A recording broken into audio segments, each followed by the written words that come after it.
बेकार। ब्याह नहीं करने वाले को घर नहीं बनाना चाहिए। इसीलिए घरवाली को ही घर कहते हैं, उसका नाम ही है घरवाली। घरवाली में तो घर है। ये मैं हिंदी में नहीं कह रहा हूं, संस्कृत श्लोक है। गृहिणी गृहमित क्या हूं, गृहिणी ही घर है। गृहिणी गृहमित क्या हूं।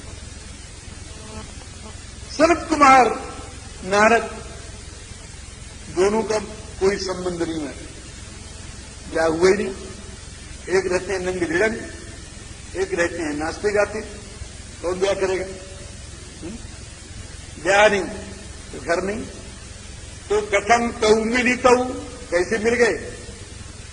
फिर कि एक जगह रहते नहीं। बड़ी बढ़िया बात बता रहा हूं, एक जगह रहते नहीं। आप क्या कहते हो? कि बिल्कुल ठीक कह रहा हूं। सामने पंगत बैठी हुई है, पंक्ति बैठी हुई सामने, हम समझ रहे हैं, भोजन कर रहे हैं, सामने बैठी। अरे बाबा पुरानी जमाने की बात कर रहा हूं, टेबल वाली बात नहीं कर रहा। सामने पंगत बैठी है, पत्तल परसी हुए सामने, और दो आदमी परस रहे, एक इधर से एक उधर से।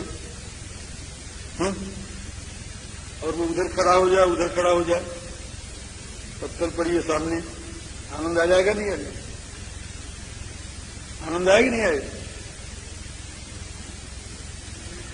कैसे आए? अरे वो पूरी लेके खड़ा हो, साग लेके खड़ा है, आया भी चाहिए तो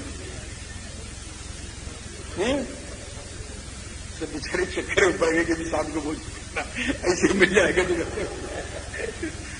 नहीं आएगा। कैसे आनंद आएगा? तो धीरे से रखेगा ये पूरी, वो धीरे से रखेगा साग। अब तो आनंद आएगा नहीं आया? अभी नहीं आया। बहुत दुखे हैं, धीरे से रखने में आनंद नहीं आएगा। तो यो करो, यो पूरी लो, यो पूरी लो, साग लो, पूरी लो, साग लो। अब आनंद आएगा नहीं आया? आ गया। भगवत रस का परिवेशन करने वाले नारद हैं और परिवेशन परोसना, भगवत रस का परिवेशन करने वाले श्री नारद हैं और भगवत रस का परिवेशन करने वाले सनकादि हैं। अगर एक जगह बैठ जाएंगे तो आनंद समाप्त हो जाएगा। परसने वाले को बैठना नहीं चाहिए, उसको तो चलना चाहिए, उसको तो चलना चाहिए। चलो दौड़ो, परसने वाले दौड़ो, दौड़ो, ऐसे दौड़ो, पूरी लो, साग लो, रसगुल्ला लो, मलाई लो, रबड़ी लो, ये दौड़ो दौड़ो, दौड़ते दौड़ते टकरा जाओ। ये है परिवेशन। ये भक्ति रस का परिवेशन करने वाले संत ये बैठते नहीं है, ये तो दौड़ते, और दौड़ते हैं तो पाने वाले को आनंद आता है। और जो दौड़ रहा है उसको पाना बड़ा मुश्किल है, इसलिए पूछते हैं कथन तऊ मिली तऊ, मिल कैसे गए? ये तो दौड़ने वाले। कथन तऊ मिली तऊ उभऊ, महाराज कैसे मिले? कस्मिन क्षेत्रे, कहां मिल गए? स्थितौ तात ता उभऊ ब्रह्मवादी नौ, वो ब्रह्मवादी कहां मिले महाराज बताइए। श्री सूत जी महाराज कहते हैं कि एक बार सनकादिक सुमेर पर्वत की चोटी पर ब्रह्मा की सभा हो रही थी, वहां गए सनकादिक महात्मा, और वहां पर गंगा की एक धारा वहां भी है, 4 धाराएं गंगा की हैं, चक्षु, सीता, अलकनंदा और भागीरथी, 4 धाराएं। तो एक सीता नाम की धारा वहां पर भी बहती है। उसमें स्नान करने के लिए भगवान की पादोद्भवा श्री गंगा को देख करके सजल नयन हो गए सनकादिक के, मेरे ठाकुर के चरणों से निकली हुई धारा है। उसमें स्नान करने के लिए जो ही तैयार हो रहे थे, उधर से बीच पड़े श्री नारद, दौड़े जाकर के श्री नारद को प्रणाम किया। अरे महात्मन आप कैसे जान कैसे लेकिन नारद है? देखो वो ये नहीं कोई गाड़ी रखा है तो कोई ऐसा कोई वैसा ना, भक्तों की पहचान बड़ी विलक्षण है, बड़ी विलक्षण पहचान। लोग कभी कभी किसी कथा सुनने जाते हैं, 5-7 बोलने वाले रहते हैं, तो बाहर से जब लाउड स्पीकर की आवाज सुनते हैं तो हम कहते हैं अमुक संत बोल रहे हैं, पता नहीं अमुक संत बोल रहे हैं। कैसे जान गए कि आवाज, उस आवाज बड़ी मिठा। नारद जी आए तो ऐसे नहीं आए। नारद जी कैसे आए महाराज जी? आज गामो चरण नाम हरेर नारायणादिकम। आ रहे हैं श्री नारद जी, क्या कर रहे हैं? हरि हरि नारायण नारायण। यज्ञेश यज्ञ पुरुष राम विष्णु नमोस्तुते, ऐसा कहते हुए आ रहे हैं। सनकादिकों के कर्णकुहरों में नारद जी के द्वारा जब चरित नाम जब प्रविष्ट हुए तो नारद की आवाज है, ये श्रीमद नारद की आवाज है। दौड़े महाराज और आकर के श्री सनकादिकों ने नारद जी महाराज को प्रणाम किया है। और श्री सनत कुमार जी महाराज ने नारद जी से कहा, महाराज वहां कोई व्यवहारिक चर्चा नहीं होती, संत बैठ जाते हैं तो व्यवहारिक चर्चा नहीं होती। हम तो कभी संतों के यहां जाते हैं तो संत कहते हैं अच्छा महाराज फिर ऐसा क्या है सुनाइए। और जो किसी संसारी के मिलते हैं ना तो संसारी कहता है महाराज जी हमारे बाल बच्चे बड़े वैसे हैं तो क्या करें महाराज ये बताइए, कुछ ऐसा उपाय बताइए कि बिटवा हो जाए, ऐसा बताइए धन हो जाए। ये संतों के यहां कुछ नहीं, बगैर भूमिका के शुरू हो जाती है बात बड़ी। देखिए भूमिका के बिना शुरू हो गई। सर्वज्ञोऽसि महाप्राज्ञ मुनीशानांच नारद। आप हमको एक बात बताएंगे कहें क्या? येनेदम अखिलम जातम जगत स्थावर जंगमम, जिसके द्वारा सारा स्थावर जंगम चल अचल जल चेतनात्मक ये संसार पैदा हुआ, जिससे पैदा हुआ उपलक्षण है, जातम उपलक्षण है। यानी जिन्होंने पैदा भी किया, उन्होंने पालन भी किया, उन्होंने श्रृंगार भी किया। भागवत जी का पहला श्लोक यहां लग जाएगा, जन्माद्यस्यतः येनेदम अखिलम जातम जगत स्थावर जंगमम गंगा पादोद्भवा यस्य कथम सज्ञायते हरिः।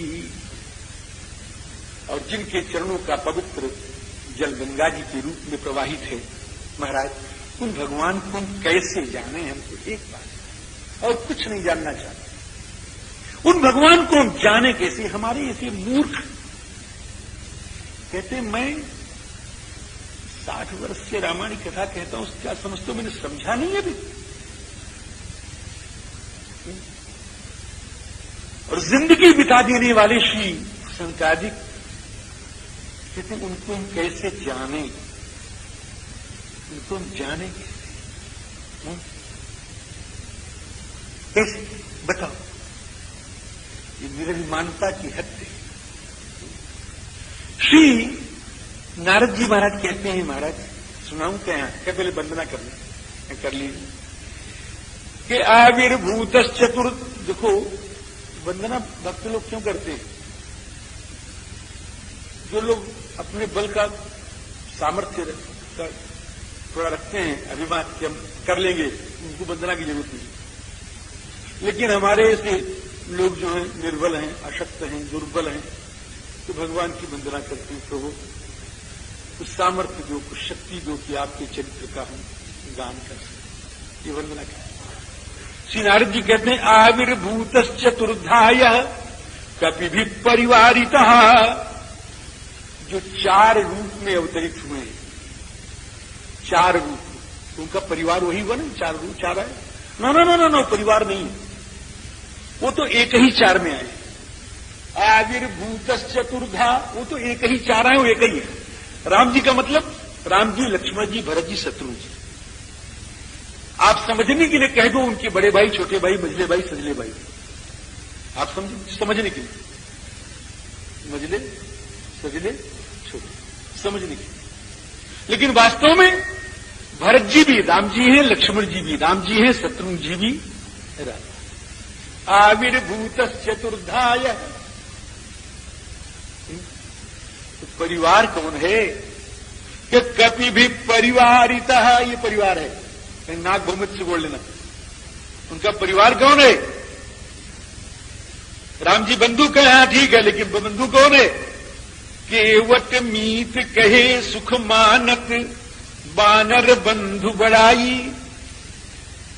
तो जो कभी भी परिवारितः जो बंदरों से घिरे हुए हैं महाराज हैं? और जो 4 रूप में अवतरित हुए हैं, श्री राम, लक्ष्मण, भरत और शत्रुघ्न, और जिन्होंने राक्षसों के समूह का विनाश कर डाला। राक्षस माने महाराज, राक्षस माने भगवान राक्षसों के शत्रु हैं वो। सियाराम भाई ध्यान से सुनना, भगवान राक्षसों के शत्रु हैं। तो आप कहते हो कि महाराज भगवान 2 बातें करते हैं, एक तरफ कहते हैं मिल जाओ, एक तरफ कहते हैं शत्रु हैं तुम्हारे। रावण से बुलाते नहीं आओ मिल जाओ, रावण को बुलाते नहीं आओ मिल जाओ, कहते नहीं कहते। राम जी को बुलाते, रावण को बुलाते भी हैं राम जी, बोल दो कि हमारे शरण में। और अंगद जी भी जाके कहते हैं, हनुमान जी भी जाके कहते हैं महाराज चलो जानकी जी को लेके आगे चलो, राम जी से मिल लो, राम जी माफ कर देंगे, राम जी तुमको अपना भक्त बना लेंगे। एक तरफ तो ये कहते, एक तरफ कहते भगवान राक्षसों के शत्रु है। तो ये शत्रु है तो कैसे मिलेंगे? अरे बाबा राक्षस कौन है? रावण राक्षस है तो दुश्मन है, राक्षस ना हो तो दुश्मन नहीं है। दुश्मन राक्षस है कौन? होता होगा जो राक्षस होता होगा, गोस्वामी जी का सुन लो राक्षस कौन राक्षस है। आप समझ लो हम राक्षस है कि देवता है कि मनुष्य है, आप सोचो, हम परिभाषा बता दे रहे हैं। जो अपने मां बाप को न माने वो राक्षस, जो देवताओं को न माने वो राक्षस, संतों के चरणों में जिसकी प्रीति न हो राक्षस, ये राक्षस है।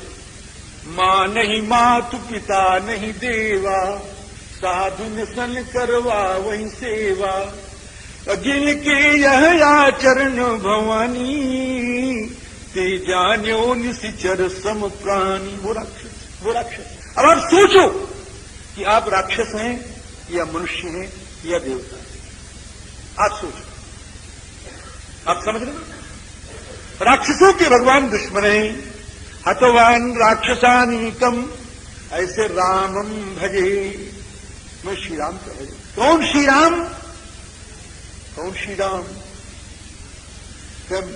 ब्रह्म मिटा लो, कौन राम? किन राम की उपासना कर रहे हो? कि दाशरथी, जो दशरथ नंदन राम है उनकी हम वंदना कर रहे हैं, भगवान के सगुण साकार की उपासना कर रहे हैं। इसके बाद श्री नारद जी महाराज कहते हैं कि महाराज अगर आप पूछते हैं कि भगवान किसके द्वारा जाने जा सकते हैं, एकमात्र प्रश्न है, तो मैं निवेदन करूं आपके सामने कि नवान्ना किल श्रोतव्यम रामायण कथामृतम। नवान्न पारायण की रीति से श्री राम कथा का आप श्रवण करें। बस ये एक साधन पर्याप्त है श्री राम जी को जानने के लिए, और किसी साधन की फिर आवश्यकता नहीं है। और सारे पाप भी नष्ट हो जाते हैं। एक सोमदत्त नाम गौतम जी ने खूब पढ़ा दिया, समझा दिया, तत्व ज्ञान और बढ़िया शंकर जी की भक्ति कर। वो सुदास, सोमदत्त भी उसका नाम। वो सुदास या सोमदत्त बैठ करके भक्ति कर रहे थे। गुरु जी महाराज आए, गौतम जी महाराज, उसने कहा तो हम तो साधन में बढ़ गए हैं, भगवान का भजन कर रहे हैं, गुरु को देख कौन उठेगा? चलो ठीक है। गौतम जी महाराज आए, ये देखो छोटी छोटी कथाओं के द्वारा कितना ज्ञान हो रहा है। अपने अभिमान में आकर के कभी बड़ों की अवमानना मत करना, कभी बड़ों की अवमानना। उठ के बैठा नहीं, तूने गुरु का अपमान किया है, या तू राक्षस है। अब चेत आई, चेत तो सबको आई, सोचते तो सब हैं, जब बात बिगड़ जाती है, बात समय रहते हुए चीज जाओ, अफसोस नहीं करना पड़ेगा। अफसोस तो करना ही पड़ेगा दोस्त, मेरी बात सुन लो, अफसोस तो करना ही पड़ेगा। चेते नहीं तो अफसोस करना पड़ेगा। तुम्हारा जीवन किस लिए तुमको मिला है, अगर इसको न सोच पाए, अफसोस तो करना ही पड़ेगा। अब अफसोस करने लगा, हाय हाय मैंने गलत किया गुरुदेव, गुरु जी के चरणों में गिर पड़ा, क्या करूं? क्या राक्षस तो तू बनेगा, कभी संयोग बस रामायण की कथा सुनने को मिल जाए तो सुन लेना, तेरा कल्याण। राक्षस हो गया महाराज। जब राक्षस हो के सबको खाने लगा, पीने लगा, हाँ मांस खाने लगा, रक्त पीने लगा। खाने पीने का मतलब ये, एक ब्राह्मण थे महाराज, कंधे पर गंगा जल का घड़ा लेके जा रहे थे भगवान शंकर को चढ़ाने के लिए, गंगा जल का घड़ा लेके। आप समझ गए? लेके जाए कांवर लेके। वहन गंगा जलम स्कंधे स्तुवन विश्वेश्वरम प्रभुम, जा रहा। ये राक्षस दौड़ा, जो सुदासु वाला राक्षस हुआ था, दौड़ा खाने के लिए। अनेक प्रयास किया महाराज, वहां तक पहुंच ही नहीं। वो इतनी दूर रह जाए, रुक जाए, पैर रुक जाए, हाथ रुक जाए, दृष्टि अंधी हो जाए। तो हाथ जोड़ के खड़ा हो गया, महाराज आप में असीम सामर्थ्य है। मैंने पता नहीं कितनों को खा डाला, कितनों के खून पी डाले, आप ऊपर मेरा सामर्थ्य नहीं चला। आप अभूतपूर्व सामर्थ्य वाले हैं महात्मन, हम आपके चरणों में नमस्कार कर रहे हैं। अहो भद्र महाभाग नमस्तुभ्यम महात्मने। आपको देख करके हमारे गुरु की याद आ गई, पूर्व जन्म की। आपकी ही सामर्थ्य, आपकी इसी ही सामर्थ्य मेरे गुरुदेव में थी। अपनी कथा सुनाया, और ये भी कथा सुनाया कि मेरे गुरुदेव ने आज्ञा दी थी कि तुम रामायण कथा सुन लेना कभी, अगर मौका मिल जाए।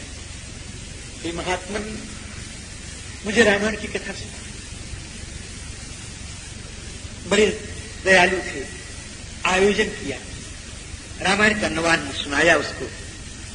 नवान्न सुनने के बाद प्रस्तुत रहा महाराज, उसको तो लेखने के लिए साक्षात देवता एकदम दिव्य हो गया हो। श्री नारद जी कहते हैं संतानिकों, महर्षियों, ये रामायण की कथा का महत्व है।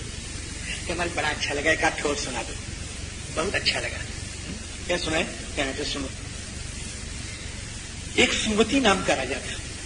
सुमति नाम का एक राजा था, चंद्रवंश में उत्पन्न था, बड़ा धनाढ्य था राजा था। लेकिन उसकी एक विशेषता थी, वो राम कथा हमेशा सुनता था। 4 उपासना करता था, ध्यान देना। एक तो राम कथा सुनता था, दूसरे राम जी की पूजा करता था, और तीसरे राम की पूजा करने वालों का बड़ा सम्मान करता था। एक और था, क्या और था कि ये तीनों काम अहंकार रहित होकर करता था। तो 4 साधनाएं थी। सदा राम कथा सेवी, राम पूजा परायण, राम पूजा पराणांच शुश्रूषु अनहंकृति।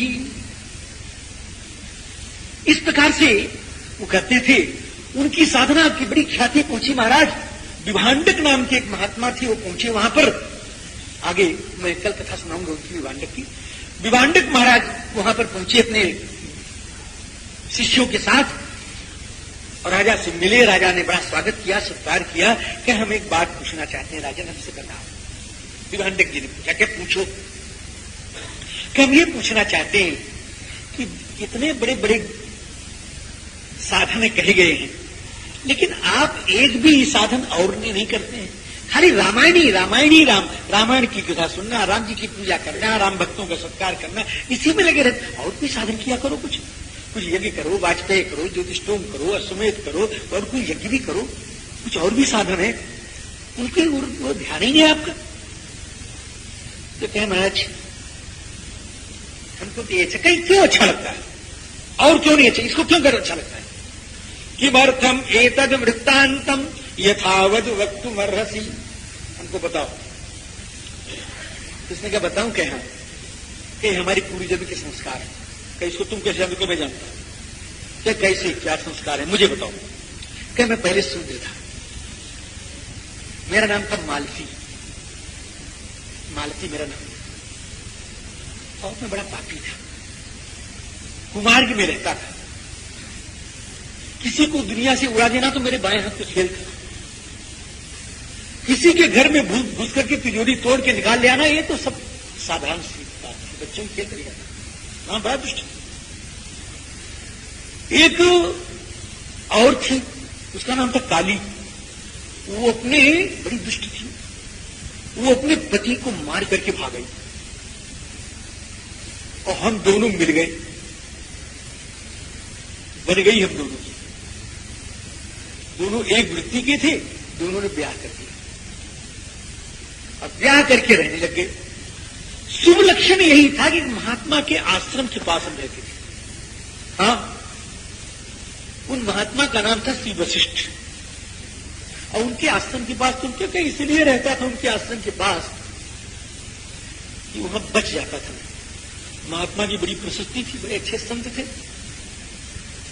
तो जब हम डाका का डाल के आते, जब वहां पर रहते, तो बदमाश हमारे पुलिस मेरे पीछे नहीं आते थे। यहाँ तो सब साधु ही साधु रहते हैं, यहाँ के चलो चलो चलो, यहाँ तो सब साधु रहते हैं, बच जाता था, महात्मा के पास रहता था।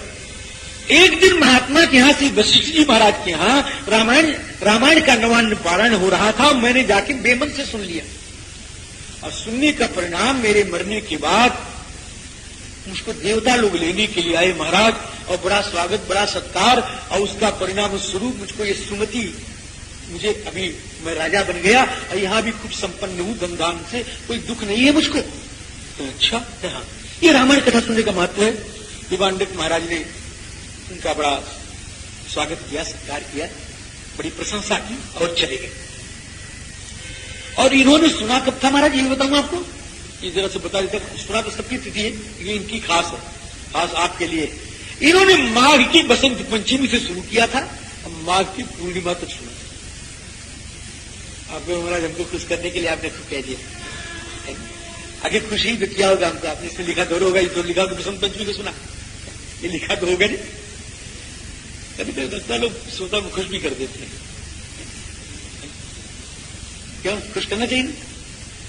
लेकिन मैं कोशिश करता हूं कि मैं वही कहूं जो लिखा हूं। माघे मास सीते पक्षे, माघ महीना शुक्ल पक्ष, बसंत पंचमी की तिथि से शुरू। ये तिथि इसमें रहे क्या, आगे बता दूंगा, घबराना मत, दो तो मिल गया ना, माघ और शुक्ल पक्ष मिल गया कि नहीं मिल गया, आगे तीसरा बता दूंगा, आई बता दूंगा। माघे माह, नहीं तो ऐसा होता है कि बता दूंगा कि हम लोग कभी टालते हैं किसी को, कोई आता है कुछ पूछने के लिए, दिमाग ठीक नहीं है मेरा, तो कहना अच्छा बता देंगे, जब बता देंगे समझ लो तो गया हुआ सातले गर्त में, बताना होगा तो बता देंगे अभी तुरंत है। माघे मास सीते पक्षे, कभी कभी ऐसा भी होता है, उसने पूछा हमको नहीं आता, और हम कह दे नहीं आता तो बेइज्जती होगी, तो कह देंगे बता देंगे। माघे मास, मैं अपनी बात कह रहा हूं और सबकी नहीं आती। माघे